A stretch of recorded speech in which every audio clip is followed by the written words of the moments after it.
guys, this is Zarina at Heal and Learn. Today I'm going to be talking about what other people think of you. Can you change that? How your perception of yourself changes how other people perceive you, and all that kind of stuff. Or as somebody says, all that kind of jazz.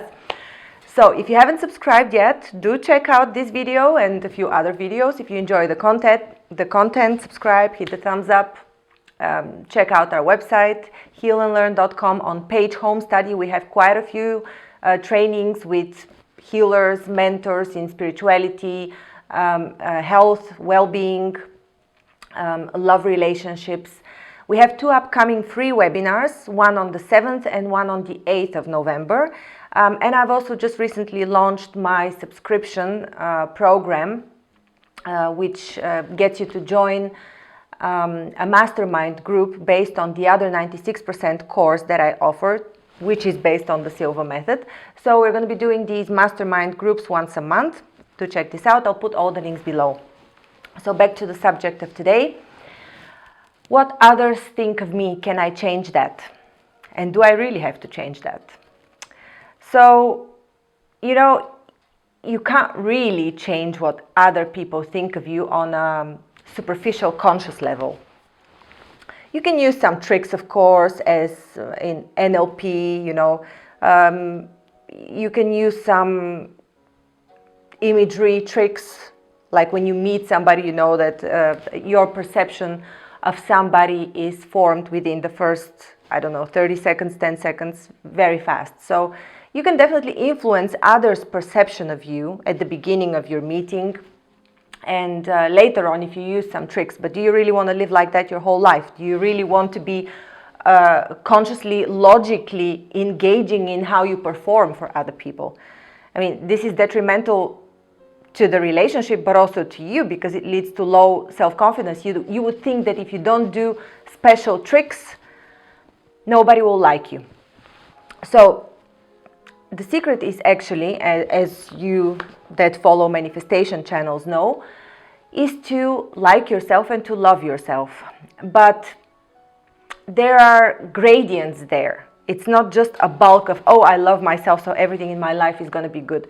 You actually have to catch your thoughts in a line of thought and be able to analyze them. I'm going to give you now something that I usually train people as a part of my courses, or it is a piece of content that I give in some of the courses. Recently, I also introduced this content to the course Manifestation, Love Mastery, and Deeper Dating that I did together with Charlotte Common and Alfredo Diaz. And it's ancient knowledge coming from the Essenes. And the Essenes were an ancient tribe or people that lived in the area of the Dead Sea. So in this area, about 20-30 years ago, not that long ago, cuneiform tablets were found with scripts. I don't know if they were written in Aramaic or even in a more ancient language, but the scripts had something like the 10 Commandments, only it wasn't about commandments, it was about the reflection of reality, how we project reality outside of us, how we create reality. And it applies very well to relationships because, our reality is formed by our connections as well. So what are the Essene Mirrors? The Essene Mirrors reflect an aspect of ourselves, a point of focus that stems deeply within us, and not all of them are reflected at the same time. For example, we all know that Freud's theory that women tend to meet or get together with men that resemble their dads and vice versa. Men tend to choose somebody in whom they recognize their mother.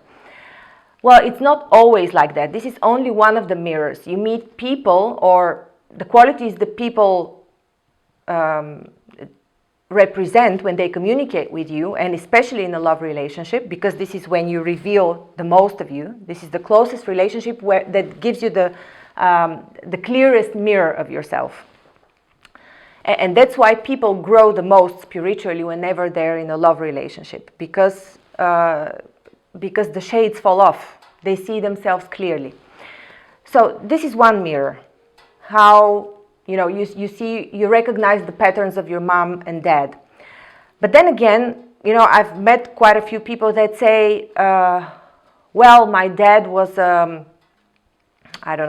was a cheater, but I'm not with a man who is a cheater. He's actually a very dry person or whatever.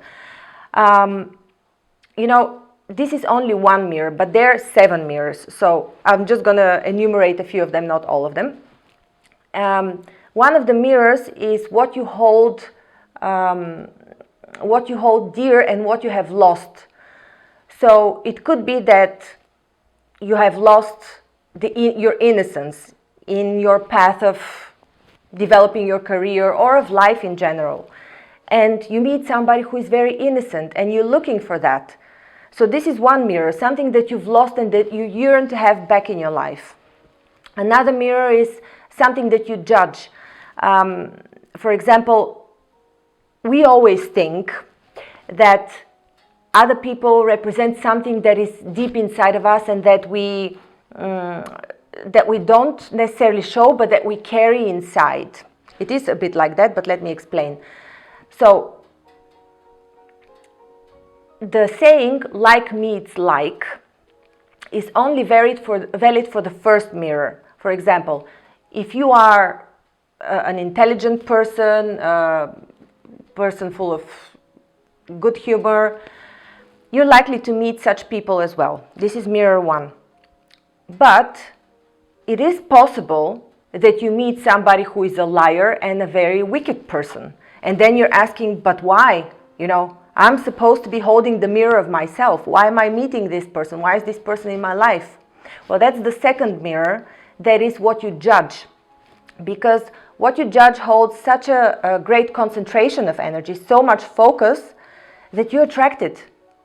So, that's why judging is so detrimental. Because what you judge inevitably will appear in your life. And then we have the mother and father, the things you have lost, and a few other mirrors. And one of the mirrors is also how you perceive yourself to be. And this usually has a negative connotation because most people tend to perceive themselves being less than what they actually are, as a general rule.